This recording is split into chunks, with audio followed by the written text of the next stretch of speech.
नमस्कार, मैं हूं आशीष चित्रांशी और आप देख रहे हैं द न्यूज लॉन्चर। मोदी सरकार का आज सबसे घिनौना चेहरा हम आपको दिखाएंगे। कहने में तो बहुत कड़वा है, लेकिन इसे विकृत कहें, इसे घिनौना चेहरा कहें तो इसमें कोई भी बढ़ा चढ़ाकर बोलने वाली बात नहीं है, ना आश्चर्य की बात है। मनु भाकर, इस देश की वो बेटी जिसने पूरे देश की छाती 56 इंच से ज्यादा चौड़ी कर दी थी, जिन्होंने इस पूरे देश का माथा गर्व से ऊंचा कर दिया था, उस बेटी के साथ आखिर ऐसा क्या कर दिया मोदी सरकार ने। मेजर ध्यानचंद खेल रत्न अवार्ड, इसका ऐलान हुआ। इसमें मनु भाकर का नाम गायब है। आप कहेंगे मनु भाकर के नाम पर इतना हंगामा, लेकिन भारतीय ओलंपिक इतिहास को नजर डालें, अगर उस इतिहास पर नजर डालें तो मनु भाकर आजाद भारत में ऐसी पहली खिलाड़ी, ऐसी पहली महिला पुरुष दोनों मिलाकर के ऐसी पहली खिलाड़ी जिसने ओलंपिक में भारत को 2 मेडल, एक ही ओलंपिक में 2 मेडल दिलाए। 124 साल पहले नॉर्मन प्रिचर्ड नाम के एक एथलीट ने ओलंपिक में भारत को 2 मेडल दिलवाए थे, एक ही ओलंपिक में 1900 में नॉर्मन प्रिचर्ड जो कोलकाता में जन्मे थे, उनके मेडल को लेकर विवाद भी हुआ था कि ये मेडल ब्रिटेन के खाते में जाएगा कि भारत के खाते में जाएगा, क्योंकि उस वक्त भारत गुलाम था ब्रिटेन का। लेकिन इंटरनेशनल ओलंपिक कमेटी ने भारत के खाते में दोनों मेडल डाले थे। नॉर्मन प्रिचर्ड ने 200 मीटर डैश में और 200 मीटर हर्डल में, ये दोनों जो रेस है दौड़, इन दोनों में मेडल जीता था और एक ही ओलंपिक में 2 मेडल जितवाने का वो रिकॉर्ड नॉर्मन प्रिचर्ड का 124 साल तक चला। 124 साल बाद 2024 के पेरिस ओलंपिक में मनु भाकर ने 2 मेडल भारत को दिलाए। 10 मीटर एयर पिस्टल में ब्रॉन्ज मेडल और 10 मीटर मिक्स्ड टीम इवेंट में bronze medal. 10 metre mixed team में सरबजोत सिंह के साथ मनु भाकर ने मेडल जीता था। अब ये हुआ क्या है, कहानी, जरा उस कहानी पर आते हैं। क्या राहुल गांधी और सोनिया गांधी से मुलाकात ही मनु भाकर की जो है मनु भाकर के लिए गुनाह बन गया? क्या राजनीतिक विद्वेष से प्रेरित ये सरकार ऐसे फैसले लेने लगी है, इनके लिए बेटियां देश की महत्वपूर्ण नहीं है, देश का गौरव महत्वपूर्ण नहीं है, ओलंपिक के मेडल महत्वपूर्ण नहीं है, इनके लिए महत्वपूर्ण है तो हर आदमी जो घुटने टेक दे, जो माथे टेक दे, जो चरण चुंबक बन जाए, वही इनाम का हकदार है। हालांकि जो इनाम 2 खिलाड़ियों को मिला है, उन खिलाड़ियों के प्रदर्शन पर ऐतराज हमारा नहीं है। हरमनप्रीत सिंह, जो भारतीय हॉकी टीम को कांस्य पदक मिला है, उस टीम के कप्तान थे हरमनप्रीत सिंह। हरमनप्रीत सिंह को मेजर ध्यानचंद खेल रत्न अवार्ड के लिए चुना गया। दूसरा नाम पैरा एथलीट है प्रवीण कुमार, जो T24, जो पैरा एथलीट हैं, उनको T24 हाई जंप में मेडल मिला था।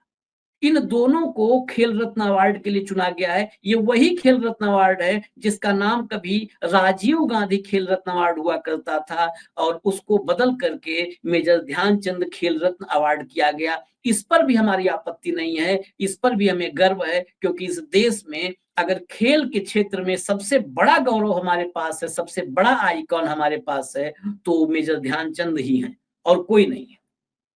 लेकिन इसके बाद सबसे पहले जब सवाल उठने शुरू हुए कि मनु भाकर आखिर क्यों इस अवार्ड की लिस्ट में उनका नाम गायब है, 22 साल की उस बेटी का नाम आखिर क्यों गायब है, तो शुरुआती जो तौर पर आया, सामने जवाब आया खेल मंत्रालय के तरफ से, अफसरों की तरफ से, वो ये आया कि आवेदन नहीं किया था मनु भाकर की तरफ से, ऐसा कोई आवेदन नहीं था, इसलिए नहीं शामिल हुआ। अब सोचिए, खेल मंत्रालय और उनके अफसरों को ये नहीं पता है कि वो कैसे किन नामों का चयन करें, किसने देश का सर ऊंचा किया है। हालांकि मनु भाकर के पिता राम किशन भाकर ने इसको भी खारिज कर दिया। आवेदन किया गया था, अब तक ये बात सामने आ चुकी है कि मनु भाकर की तरफ से भी आवेदन किया गया था, लेकिन मनु भाकर के आवेदन को खारिज कर दिया गया। मनु भाकर के पिता का स्टेटमेंट आप जरूर एक बार सुनिएगा, मैं पढ़ दे रहा हूं स्टेटमेंट। मनु भाकर के पिता ने कहा कि अगर आपको अवार्ड के लिए भीख मांगनी पड़े तो एक ही ओलंपिक में 2 मेडल जीतने का क्या मतलब है? एक सरकारी अधिकारी निर्णय ले रहे हैं और समिति के सदस्य चुप हैं और अपनी राय नहीं दे रहे हैं। मुझे समझ में नहीं आता, क्या आप इस तरह से एथलीटों को प्रोत्साहित कर रहे हैं? हमने अवार्ड के लिए आवेदन किया था, लेकिन समिति से कोई जवाब नहीं मिला। माता-पिता अपने बच्चों को खेलने के लिए क्यों प्रोत्साहित कर रहे हैं? उन्हें सरकार में आईआरएस अधिकारी बनने के लिए प्रेरित करना चाहिए। ये एक पिता का दर्द है। दरअसल इस दर्द के पीछे की कहानी कुछ और है, वो जो हम एनालिसिस में अपने सामने लाना चाहते हैं। मनु भाकर जब ओलंपिक में 2-2 मेडल जीत करके लौटती हैं, तो 7 अगस्त को वो मुलाकात करती हैं सोनिया गांधी से। सोनिया गांधी उनको फूलों का गुलदस्ता देती हैं, उनको शुभकामनाएं देती हैं, बधाई देती हैं। मनु भाकर सोनिया गांधी को मिठाई खिलाती। 9 अगस्त की तारीख, 9 अगस्त को संसद भवन में एलओपी के लीडर ऑफ अपोजिशन के कमरे में जाकर के मनु भाकर मुलाकात करती हैं राहुल गांधी से। और वो उस समय के फुटेज भी वायरल हुए थे जब मनु भाकर राहुल गांधी को मिठाई खिलाती हैं।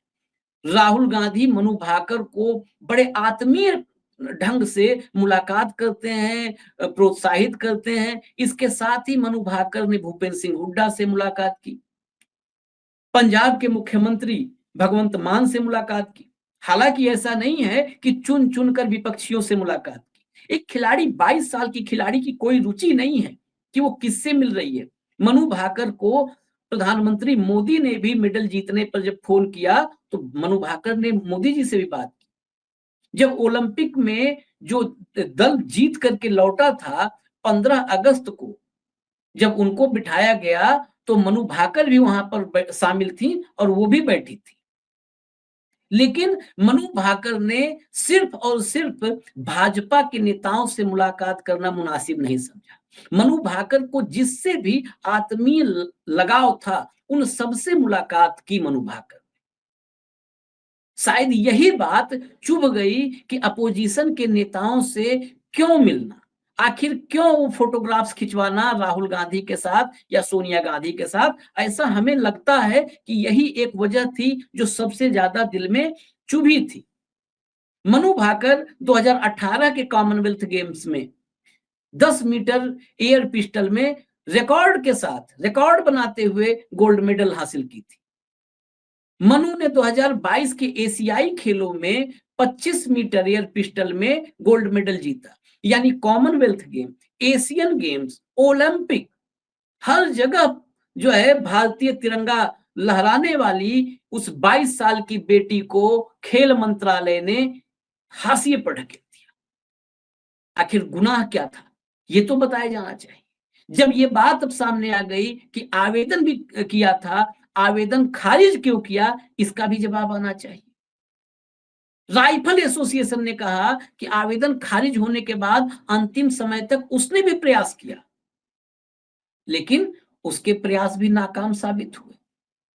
किसी के भी प्रयास नाकाम साबित हो जाएंगे अगर महामानव, खुद को नॉन बायोलॉजिकल बताने वाले मोदी में किसी की आस्था कम दिखेगी तो उसको सूची से बाहर किया जाएगा। वो किसी भी क्षेत्र में कोई भी उपलब्धि हासिल कर ले, वो हाशिए पर रहेगा। ये बड़ा अद्भुत है इस देश में। इससे पहले आपने देखा कि जब बजरंग पूनिया, विनेश फोगाट, साक्षी मलिक